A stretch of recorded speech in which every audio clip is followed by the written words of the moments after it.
নতুন বাজার দরের সঙ্গে মজুরি ঘোষণা করা হবে।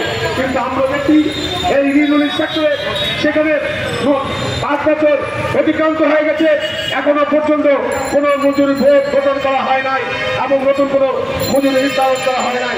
সংগ্রামী বন্ধুগণ, আজকে আমরা পূর্বে যে সমাবেশ, সেই সমাবেশে বক্তব্য রাখবেন সমাজতান্ত্রিক শ্রমিক ফ্রন্ট কেন্দ্রীয় কমিটির সংগ্রামী সভাপতি, শ্রমিক কর্মচারী ঐক্য পরিষদের শীর্ষ নেতা জনতা কমরেড রাজিকুজ্জামান রতন, আসাদুজ্জামান লিপন বক্তব্য রাখবেন গার্মেন্টস শ্রমিক ফ্রন্ট কেন্দ্রীয় কমিটির সংগ্রামী সাধারণ সম্পাদক এবং কেন্দ্রীয় কমিটির সাধারণ সম্পাদক কমরেড সেলিম মাহমুদ সহ সমাজতান্ত্রিক শ্রমিক ফ্রন্টের কেন্দ্রীয় কমিটির নেতৃবৃন্দ।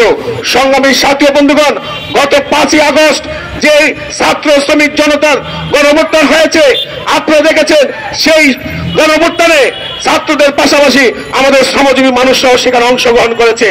আজকে সেখানে যে সহস্রাধিক লোক জীবন দিয়েছে, সেখানে অধিকাংশই আমাদের ছাত্র শ্রমিকরা ছিল। সংগ্রামী কেউ রিক্সা শ্রমিক ছিল, কেউ গার্মেন্টস শ্রমিক ছিল, কেউ হকার ছিল, কেউ দোকানদার ছিল।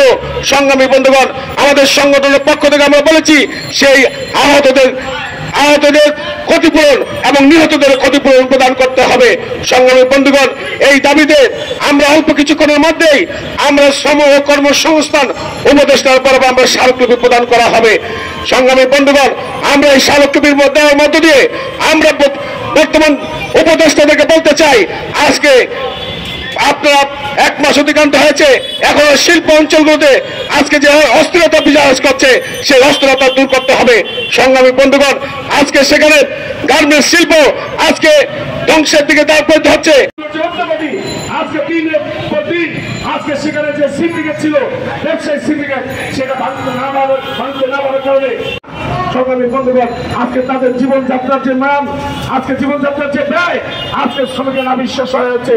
সংগ্রামী বন্ধুগণ, আজকে শ্রমিকরা চেয়েছিল, আকাঙ্ক্ষা ছিল যে 5ই আগস্টের মধ্য দিয়ে আমরা এক স্বৈরাচারকে হটিয়ে আরেক স্বৈরাচারকে আমরা ক্ষমতা রাখতে চাই না।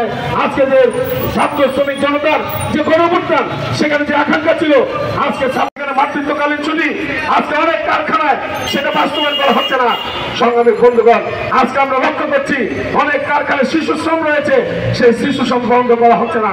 আমরা সমাজতান্ত্রিক শ্রমিক ফ্রন্টের পক্ষ থেকে আমরা কিছুক্ষণের মধ্যেই আমরা শ্রম ও কর্মসংস্থান মন্ত্রণালয় যে উপদেষ্টা রয়েছেন, প্রদান পূর্বে যে সমাবেশ, সেই সমাবেশে গুরুত্বপূর্ণ বক্তব্য রাখবেন, দেশের বর্তমান পরিস্থিতির উপর বক্তব্য রাখবেন আমাদের এদেশের শ্রমিক আন্দোলনের অন্যতম প্রধান ব্যক্তিত্ব, শ্রমিক কর্মচারী ঐক্য পরিষদ কেন্দ্রীয় শীর্ষ নেতা, সমাজতান্ত্রিক শ্রমিক কেন্দ্রীয় কমিটির